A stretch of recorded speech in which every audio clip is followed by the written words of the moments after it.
ఒక regional film ఇంతగానం hit అవుతుందని ఎవరైనా ఊహిస్తారా చెప్పండి. 375 crores అది కొట్టింది. ఇప్పుడు 400 వైపు అయితే దూసుకుపోతుంది. అది మరి బాస్ పవర్ అంటే. రేర్ రికార్డ్స్ ఒక రాజమౌళికే ఉండేటి. తను పెట్టిన రికార్డ్స్ తనే కొట్టుకునేటట్టుగా ఆ ఖాతాలోకి అయితే అనిల్ రావుపూడి వచ్చాడు అని చెప్పుకోవచ్చు. అనిల్ రావుపూడి తీసిన 9 సినిమాలు 9 ఇట్లానే చెప్పుకోవచ్చు. అసలు సినిమా ఇటు కావడానికి కారణం ఏంటంటే బాస్ టైమింగ్ అనే చెప్పుకోవచ్చు. అసలు కామెడీ అయితే వదలం కూడా వదలడు.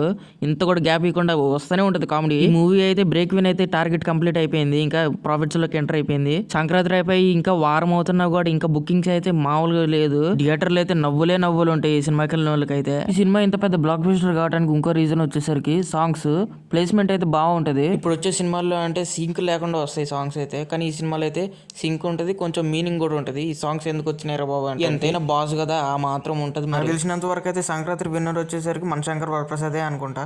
మరి మీరేమంటారో కామెంట్ చేసి చెప్పండి. Thank you for watching. A content మీద వీడియో చేయాలో కామెంట్ చేసి చెప్పండి.